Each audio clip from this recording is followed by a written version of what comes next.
Welcome, everybody, to the first edition of the MERC at Work podcast. I'm your host, Kyle Byerly, and with me today, joining as my co-host, Kobe Coombs. Welcome, Kobe. Hey, Kyle, how are you doing? Good. Our first one, we had this idea, let's get some movers and shakers in the healthcare market and business leaders and it could be anybody from an ambulatory surgery center administrator to a healthcare executive to a doctor or somebody running a family business. We just think it would be a really neat opportunity to do this. And as Kobe and I were getting started on this, we thought, who better to start this out with than the founder of MERC himself, Mr. Wade Byerly. Welcome, Wade. I know I'm a little biased, and he's probably going to be humble and say, well, I'm a co-founder with you, but he's really kind of the brains behind all of this. And I don't want to age him too much, but he's got a lot of history in that gray beard of his and a lot of wisdom. And I know I'm biased as his partner and also son, that I don't think there's many people in our type of business that have the kind of knowledge that he does. So why not kick off the first one with the MERC founder? So again, welcome, Wade. Thanks for joining us. My pleasure. All right. With an intro like that. Yeah. Well, you got to make sure everybody feels good. So anyway, to get this started, let's just dive right in and get to the details and say, tell us a little bit about yourself and the history of medical equipment resources and consulting and all the good stuff. Well, boy, oh boy. Well, first of all, thanks for having me on. Thanks for the kind words. And man, it's been quite a ride. I started in healthcare in 1981. I started as a biomed tech, and that was at a time when some of the older folks that might be watching this will remember that it was kind of an emerging profession at that point. And so, we were as a group of professionals, we were finding our way. And as I got started in that endeavors, what ended up happening is that through a series of job changes and positions and changes of assignment, I had an opportunity to take the next step in my career. I was not a great bench technician, but I loved medical equipment and the role that it played inside the hospital in terms of delivering care, and then also the how it was effectively managed. And the first direction that way was when I became responsible for a lot of the on-site materials activities at the University of Colorado Health Sciences Center. I had sterile processing, central supply, patient transport, courier services.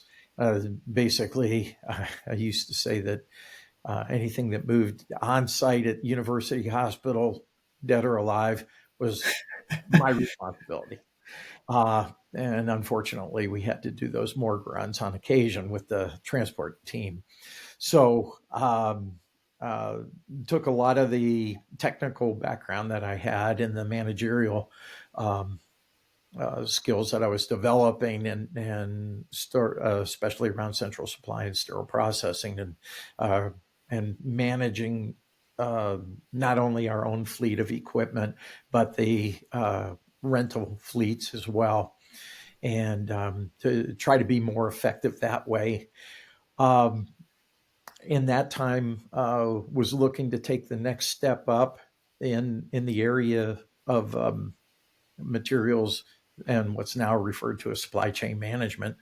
And during that interview process, ended up connecting with the good folks at VHA, now known as Vizient, and their regional offices. I started to work with them and did regional contracting, which leaned heavily on that capital equipment component, and that led to an opportunity to go work at their corporate offices in Texas. So I have a real affinity for not only the regional group purchasing activities and the benefits they're trying to drive to their members, but the national GPOs. And again, all of this was intertwined with capital equipment. So we, as a team, we were. They kind of shuffled the decks one time, and the management decided that they wanted to have me involved with a portfolio of regular consumable supplies. It included needles and syringes, batteries, and just elastic bandages and things of that nature.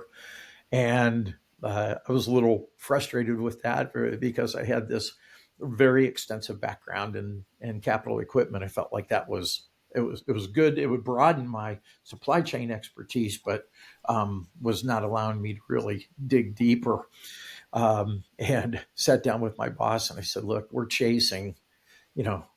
bending over to pick up nickels when we got dollars flying over our heads in terms of opportunity to contract in the space for capital equipment," which led us down this, and give credit to the people that were there at VHA at the time. Then it was in between VHA and supply chain and Novation, and I worked with some good people, John Burks, Mark McKenna, different ones like that, and we started to pursue what a capital equipment focused portfolio might look like, and started uncovering that, and worked with a good friend of mine, Ellen Jackson, and between she and I and different ones that we worked with on the team, came out with a capital program, which was a little bit ahead of its time compared to what you're seeing today. It just, again, just really out in the forefront. The challenge always is with capital equipment is as to how to impact a lot of those decisions as they're being made at the healthcare organization itself. And so we were doing our best to try to get in front of that with the various services that we were developing. And as part of that, I got tapped by the VHA side, not the supply chain side, and started working in outsourcing, got involved with biomedical equipment outsourcing, and that led me to an opportunity to work with GE Medical Systems, which I did for a year. That was a real learning experience, because now I was seeing not only the service side with on the medical equipment supplier or manufacturer side, as well as the being engaged in some of the sales talks as it related to capital equipment.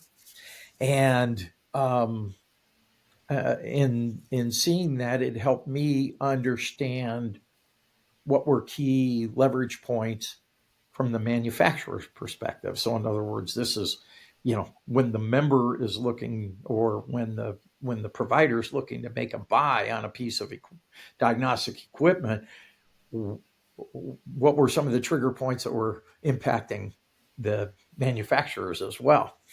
And so from that point, maybe a little bit of bouncing around, got involved in a medical equipment rental for a little while. And Kyle, you actually got to chase down infusion pumps and clean those up. Remember those days?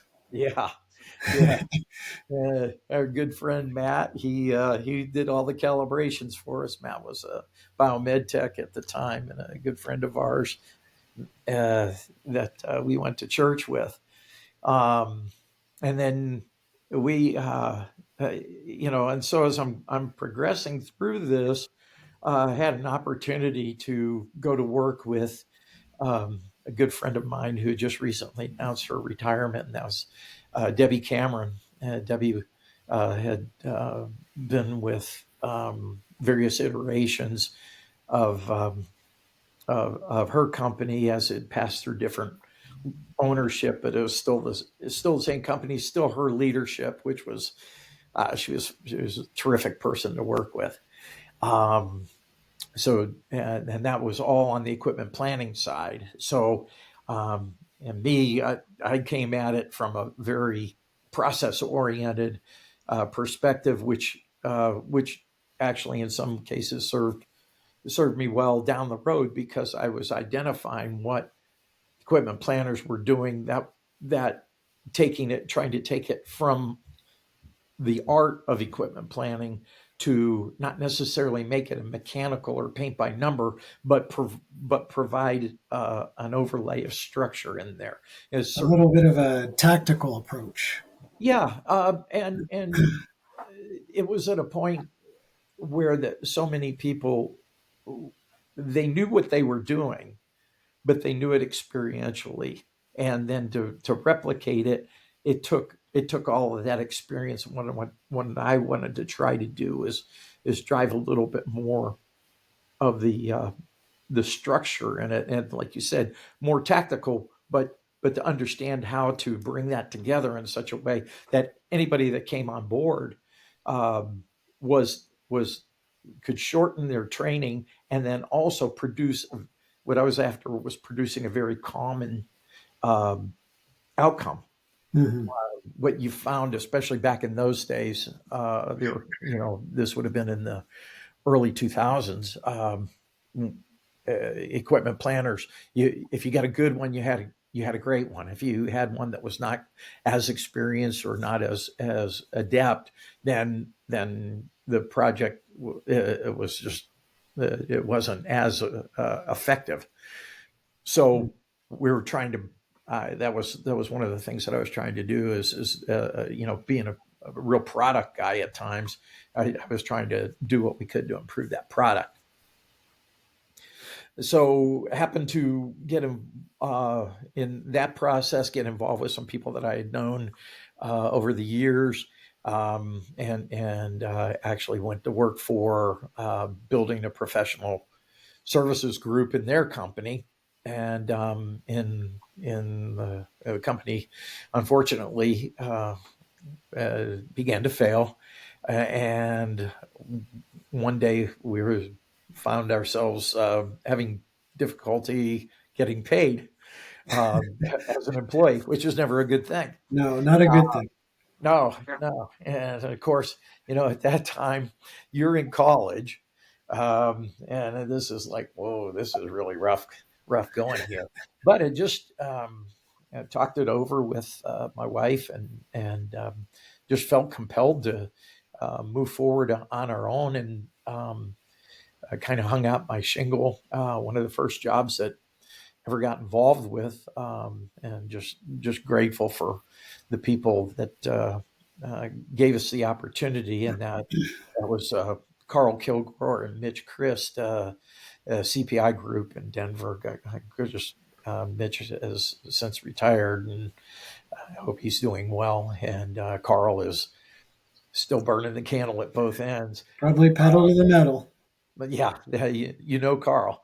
But yeah, just great guys. They gave us opportunity to help plan the transition of Children's Hospital from its downtown Denver location, where it had been for nearly 100 years, out to the new Fitzsimmons campus. And we did that in 2007, and it was a fabulous project. Learned a lot, provided, I believe, a lot of value, made a lot of good friends, lifelong friends in the business, and that really launched what Kyle and I formed in later on that year Mhm. uh, in being medical equipment resources and consulting. And we've been at it for what's going to be 18 years. Yeah. When we, uh, I'm Go for it. okay. All right. Tell us, tell Put us, me in the slot, man. yeah, tell us, from that point, like from the founding point, where it's gone since then, and what things we've learned, and some of the enhanced service lines or different things like that, where it's taken us. Sure. Sure. Well, and to do that, I'm going to back up because there was, um, I was, I think I might have still been with RTKL at the time, but I was going to meet with some folks that we were exploring some other opportunities to deliver business. And um, it was September the 17th, 2001, that I got on a plane to go to North Carolina. And Yeah, that's anybody who's probably over 30 years old remembers what happened just a few days before that. that's right. And that was, I think, it might have been like the third or fourth day that they had lifted the flying um, curfew that they had put on it. Hmm.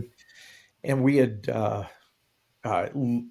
just walking through DFW and it being essentially empty was just a weird feeling. I Yeah, mean, one of the busiest airports in the world, probably pushing through hundreds of thousands of people a day to go in to look like a ghost town. yeah, yeah. Yeah.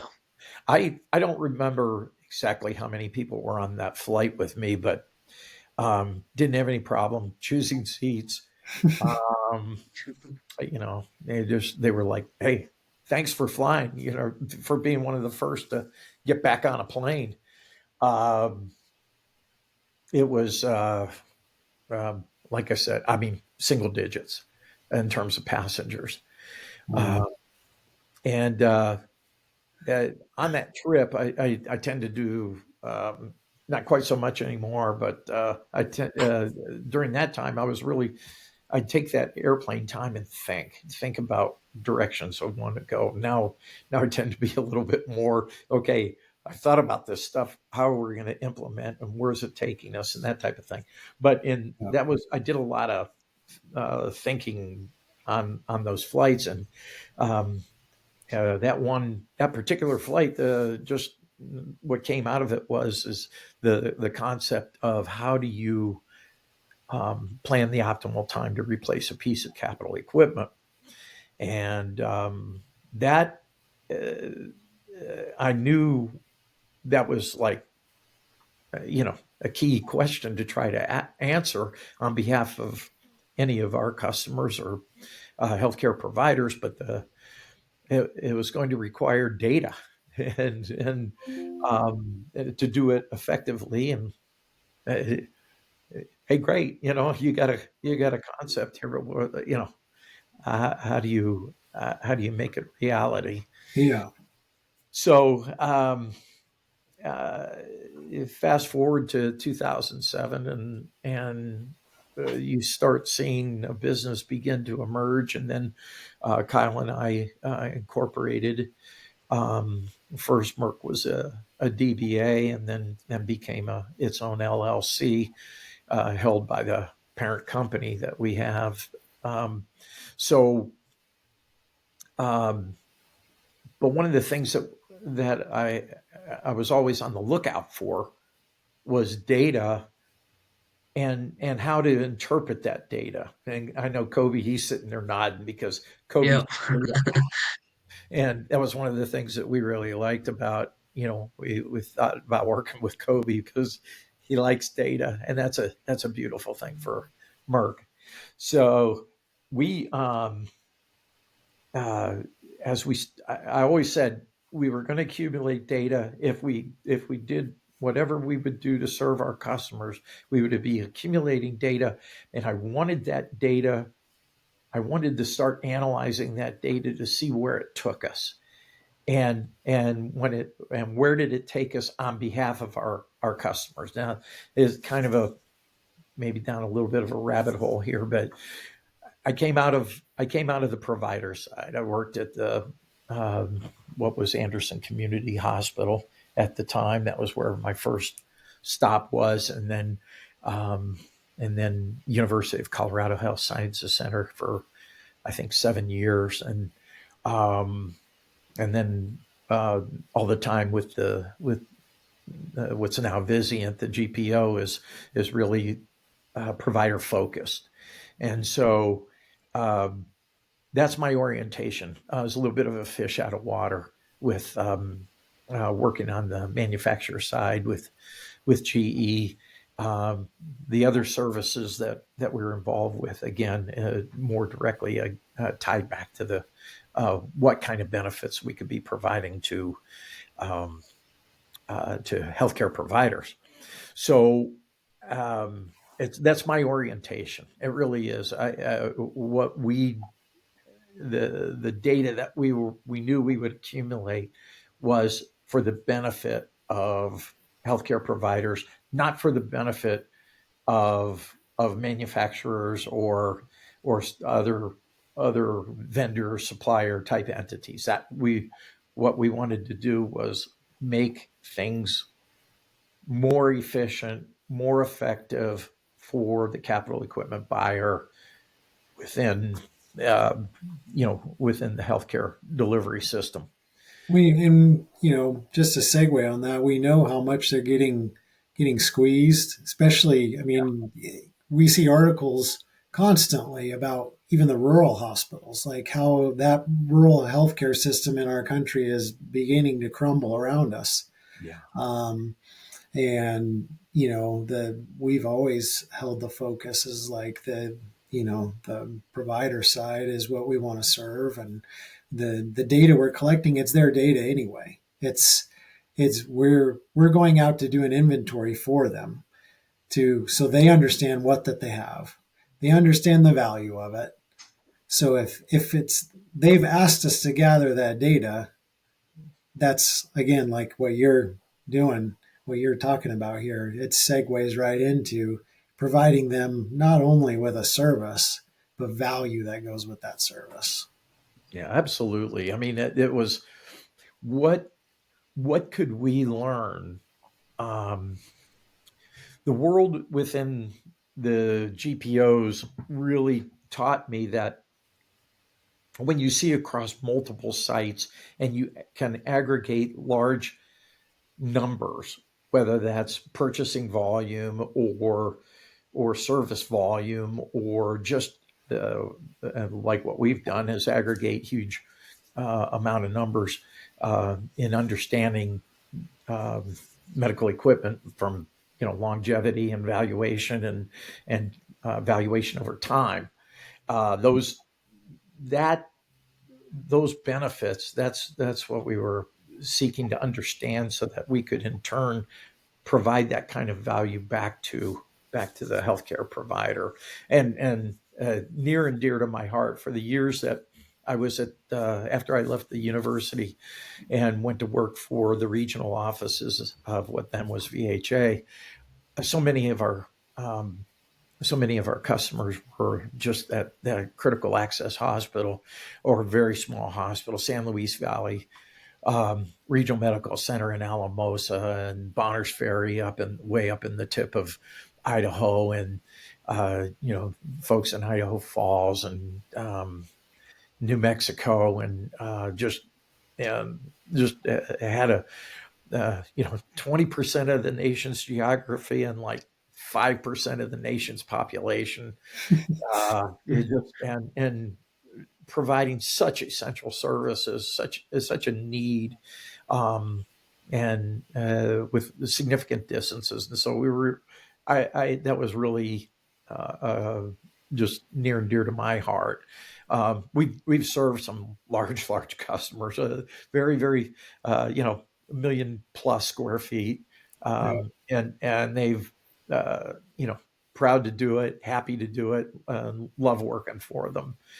They're doing God's good work in patient care, but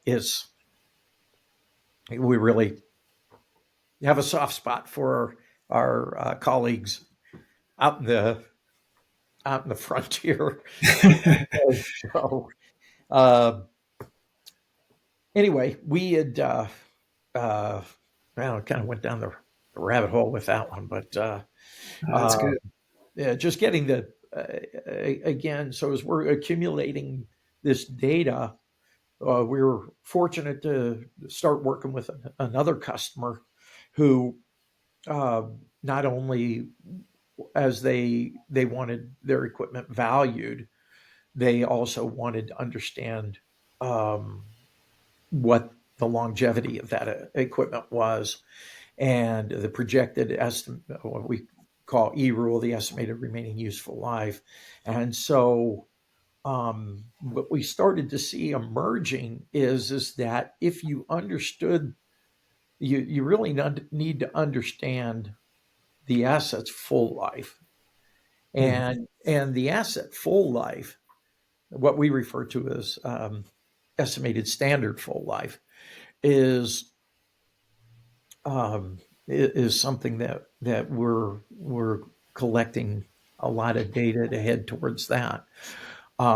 We feel like by getting asset full life correct, then you get remaining life correct. Then and what you discover is remaining life has three real key components to it. And again, this is 18 years of understanding here, but the three components are: how reliable is the piece of equipment? Does it meet clinical standard of care? And what is its current market value?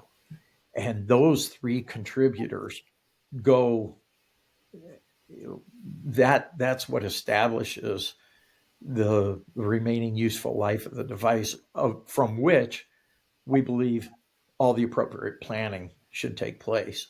So over time, what we did was, as we started to accumulate this, we started to see that this pattern was working together. We actually built a software platform and launched it, uh, so that our customers can take the information that we supply them and then use it to help plan their capital replacement strategies going forward.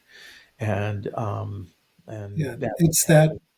it's Go all ahead. that data that we've collected, at their fingertips 24/7 to make decisions with and Yeah. save money with and be, better armed with, the information that they need to uh, manage and plan for asset replacement and all of that kind of stuff, like what you've just talked about. It puts it all in one centralized hub. Yeah. Yeah. Yeah. We the old joke, and I don't mean it to sound sacrilegious, but the old comment is, "In God we trust; all others must bring data." Uh, that's what we want to supply, and so you know we're out there and we're privileged to look across the 500,000 pieces of equipment in our existence and evaluate you know, over a third of a million pieces of equipment on their longevity, and then create valuations on 400,000 plus pieces of equipment. So in doing that, we share that information back. Our customers look at us and they go, you know, I can dig into these reserves to help understand what I'm looking at in terms of my specific portfolio of equipment. How does it, how does it look in comparison to other sites that I have, and the quality of it, and how does it come, where are my needs going to be?